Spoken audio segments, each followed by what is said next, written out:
This morning I'm going to talk to you about a particularly virulent and dangerous form of divine madness, which is called falling in love.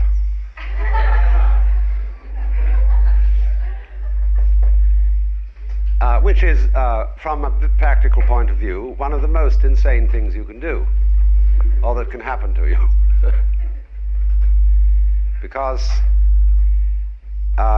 in the eyes of a given woman or a given man, an opposite who, though to the eyes of everybody else a perfectly plain and ordinary person, can appear to be God or goddess incarnate, to be such an enchantment that one can say, in the words of an old song which probably dates me, every little breeze seems to whisper Louise.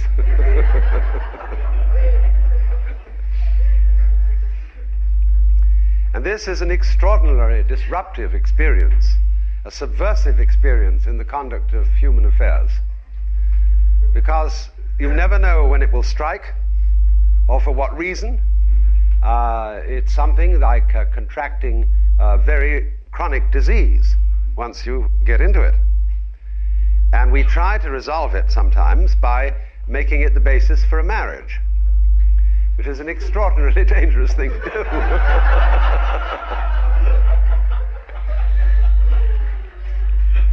And this is because in Western civilization we have a tradition of the family which is very curious and which would seem to be the most ridiculous composition of disparate ideas imaginable. When we go back to the origins of Western civilization in the Hebrew and Christian traditions,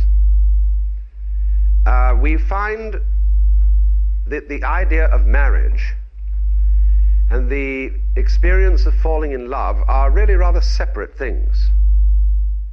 Because in those earlier times, in agrarian cultures, nobody ever chose their marriage partner.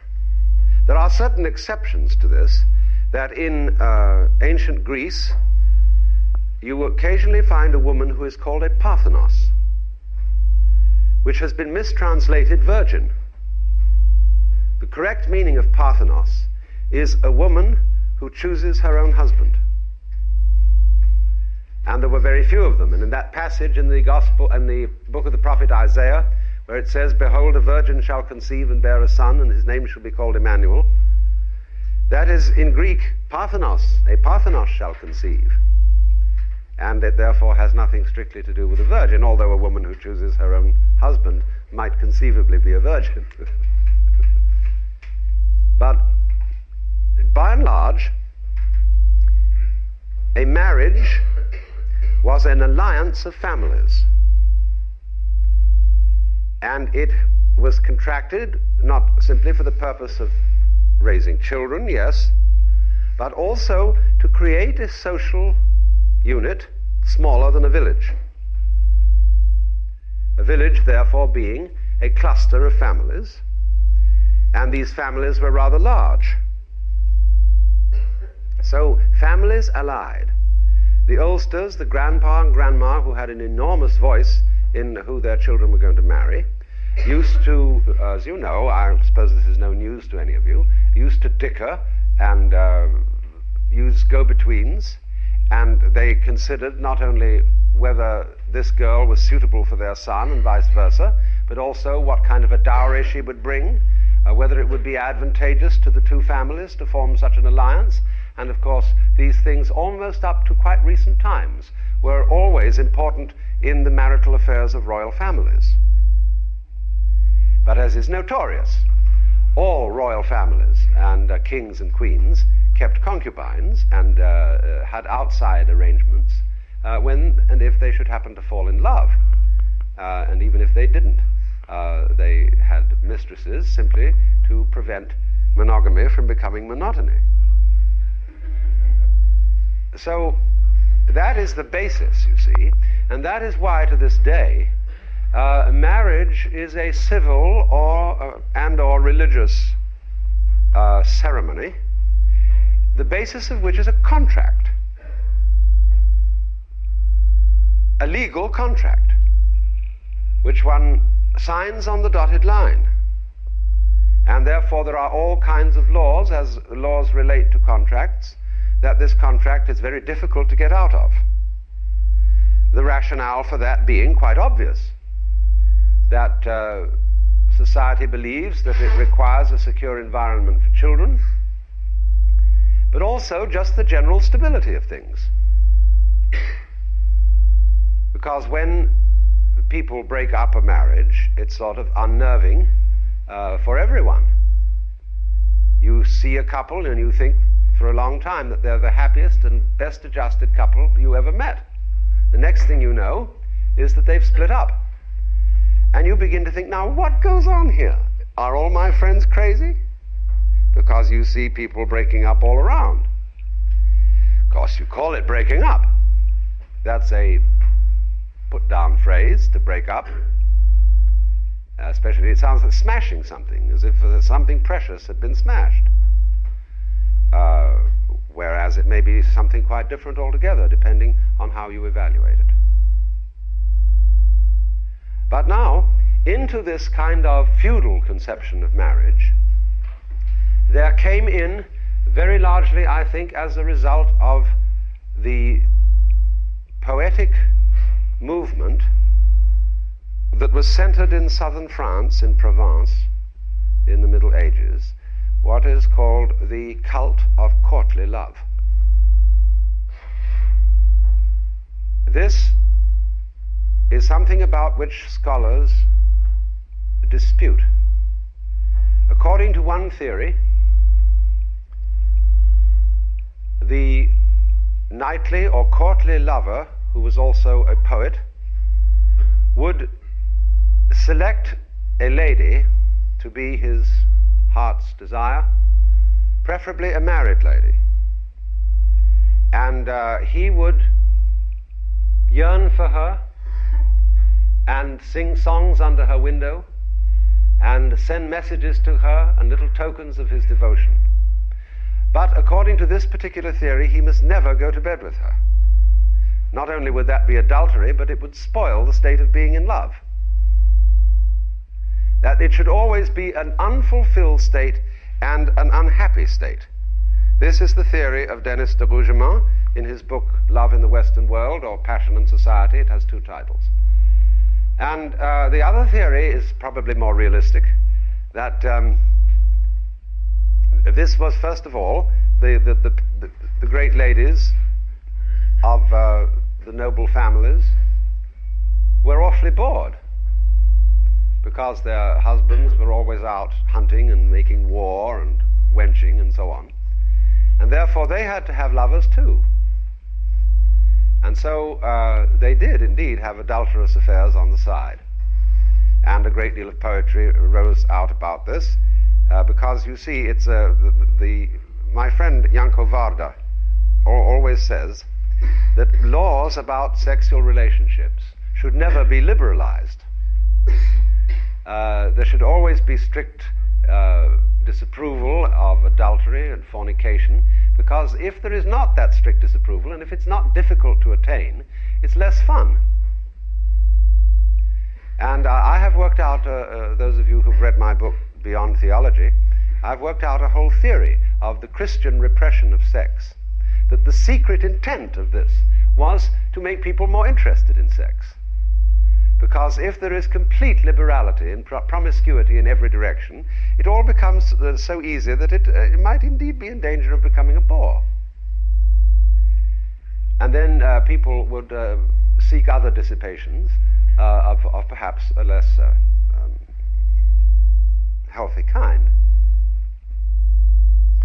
So then, as a result of the gradual fusion of these two approaches to the relationship of the sexes, we have arrived at the idea of the romantic marriage, in which the two trends are misallied, to say the very least. You are supposed, therefore, to fall in love with someone, and of your own choice, naturally. It has to be that way if you're going to fall in love, if that is a choice. And then enter to that relationship with a legal contract in which you get up before a magistrate or a priest and do solemnly curse and swear that you will be faithful to each other until death do you part, which leads often to murder. And it seems to me perfectly obvious that two young people who are extremely anxious to get into each other's embraces, and the only way of doing so under the circumstances is entering into this contract, will naturally be ready to promise anything to fulfill this desire. And while there are indeed many legally married couples who have a very, very happy alliance that goes on all their lives, and we don't hear about them because good news is never news. It's only the unhappy couples who make the newspapers. And there are enormous numbers of them, but they are mainly, I think, people who were lucky. There is no way of making a marriage work, so far as I know, because every attempt to make a marriage work is secretly, within the breast of each partner, builds up hostility. You can, I know all this, I'm speaking from a certain amount of bitter experience. You can work very hard to keep a marriage together. And as you do so, you may fail to recognize, you see, that you are being untrue to your own emotions. And you think, well, I must control my emotions for the sake of children, for the sake of society, for the sake of everything like that. And so you work, and one of the ways of working is to try to convince yourself that you're in love. And you go through the pretenses of love. You hypnotize yourself with loving language towards your partner. You go out of your way. You make little lists to remember attentions you must pay. You keep a diary in which you remember your wedding anniversary because you were very liable to forget it. And all these things. And you really work it. Now, the more you work it, the more you're building up promises and expectations for something that you are probably not going to come through with at the level of deep feeling. And everyone is well aware of that. Is a Hintergedanke. You know it in the back of your mind. And so you build yourself increasingly into a wall-to-wall trap.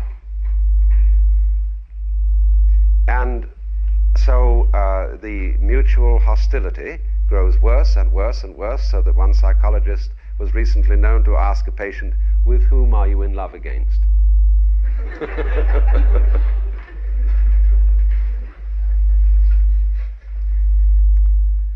The most awkward form of falling in love is between people who are already married to someone else. Because you see, this is a cataclysmic and disruptive experience in our present social order. And we know of, Victorian novels. A lot of people are still living out Victorian novels. But in Victorian novels, the great thing is where a couple madly in love with each other say to each other, well, it's best for us that we don't see each other anymore. This is becoming bigger than either of us, you know. And so this fantastically mad experience is denied, swept under the rug, and strangled. What should one do? Well, as I've often said, I'm not a preacher, and therefore I don't know what you should do. But I would like to make some reflections on this particular form of madness, and to raise again a very disturbing question. And this disturbing question is as follows. Is it only when you're in love with another person that you see them as they really are? And in the ordinary way, when you're not in love with people, you see only a fragmented version of that being. Because when you're in love with someone, you do indeed see them as a divine being. And suppose that's what they are truly. And your eyes have by your beloved been opened, in which case your beloved is serving to you as a kind of guru, an initiator. And that is why there is a form of sexual yoga, based on the idea that man and woman are to each other as mutual guru and student.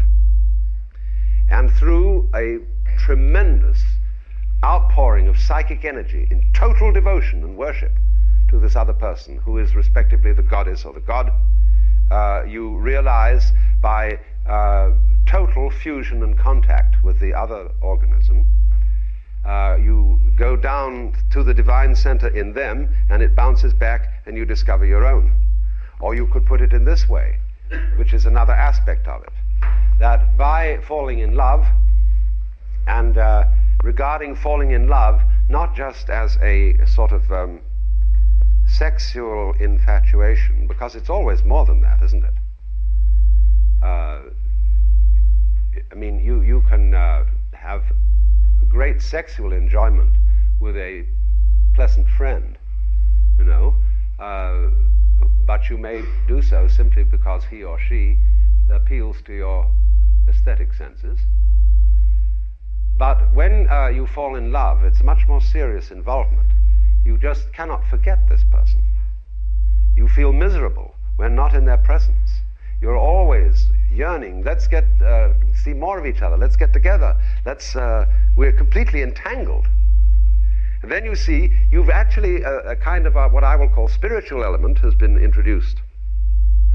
And the Hindus were sensible enough to realize that this was a means of awakening, enlightenment, and therefore it was surrounded with a sort of religious ritual, meditative art,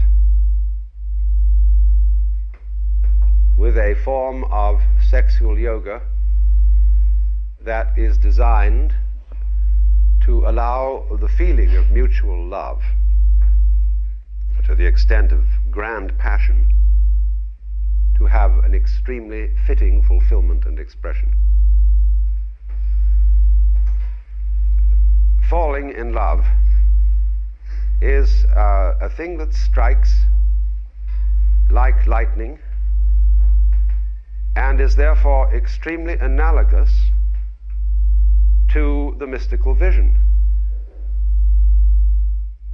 We don't know how really people attain the mystical vision. There is not as yet a very clear rationale as to how it happens, because we do know that it is opened to many people who never did anything to look for it. Many people, especially in adolescence, have had the mystical vision all of a sudden without the slightest warning and with no previous interest in that kind of thing.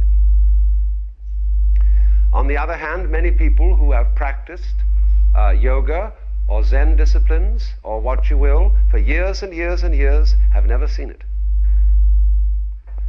And in both classes there are of course exceptions.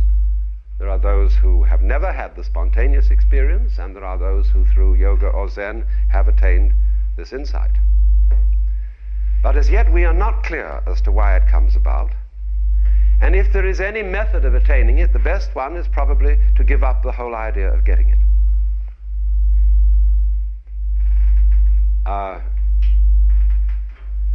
But you see, it is completely unpredictable. And so it is, in that way, like falling in love, capricious, and therefore crazy. But if you should be so fortunate as to encounter either of these experiences, it seems to me to be a total denial of life to refuse it. And what we therefore have to admit in our society, so that we can contain this kind of madness, we must be far more realistic about the marriage arrangement,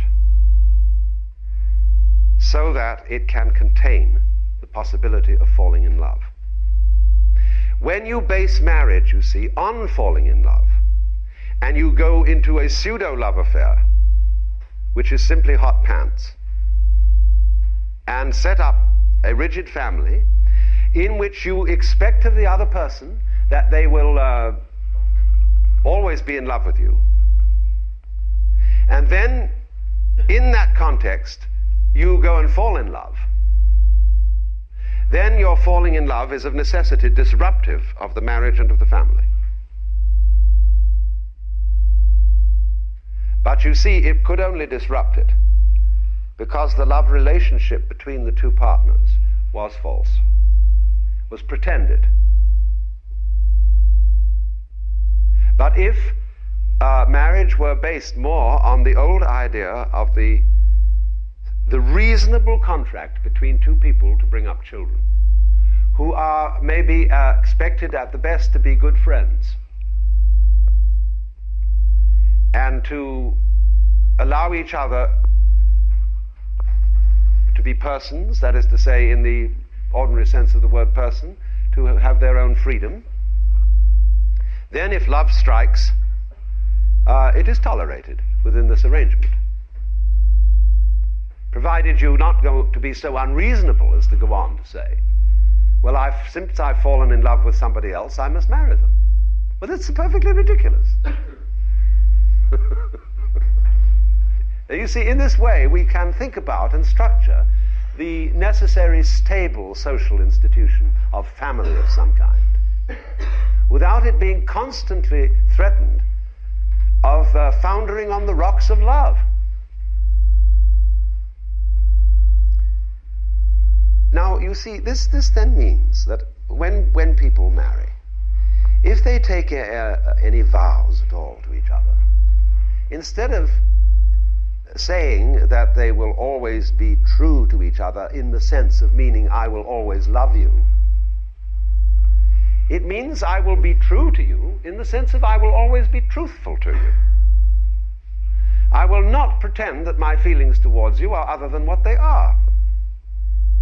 Because I marry you because I think that you are a reasonable person to live with, and therefore I want you to be you. I don't want you to be someone else. I want you to be a rubber stamp of me. How boring that would be. So it is really an arrangement, not of, as we always say jocularly, did you get the ball and chain on him? But an arrangement in which people set each other free and make an alliance to cooperate with each other in certain ways. Now, if it should so occur that they are of immense sexual attraction to each other, so much the better. But this should not be a primary factor in entering into marriage. Admittedly, you must be, to a certain extent, attractive to each other, otherwise there will be no progeny. But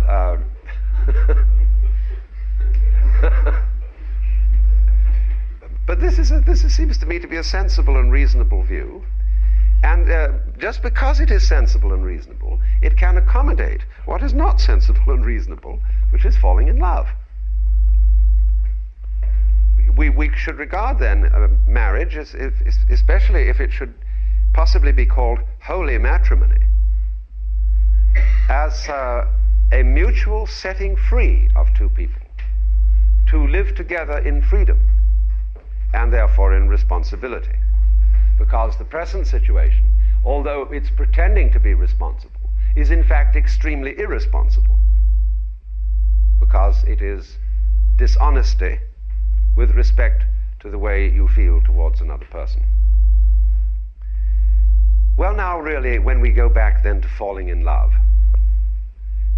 and say it's crazy, falling, you see, we don't say rising into love.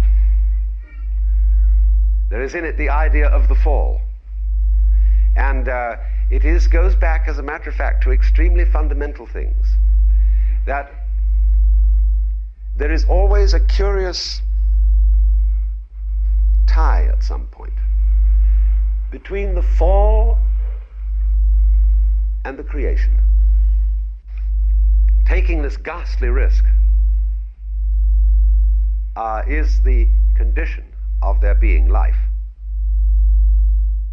You see, for all, life is an act of faith and an act of gamble. The moment you take a step, you do so on an act of faith because you don't really know that the floor is not going to give under your feet. The moment you take a journey, what an act of faith. The moment you enter into any kind of human undertaking and relationship, what an act of faith. See, you've given yourself up. But this is the most powerful thing that can be done. Surrender. See, and love is an act of surrender to another person. Total abandonment. I give myself to you. Take me. Do anything you like with me. See? So, that's quite mad, because you see, it's letting things get out of control. All sensible people keep things in control. Watch it, watch it, watch it. Security, vigilance, watch it. Police, watch it. Guards, watch it. Who's going to watch the guards? So, actually, therefore, the course of wisdom, what is really sensible, is to let go, is to commit oneself, to give oneself up, and that's quite mad. So we come to the strange conclusion that in madness lies sanity.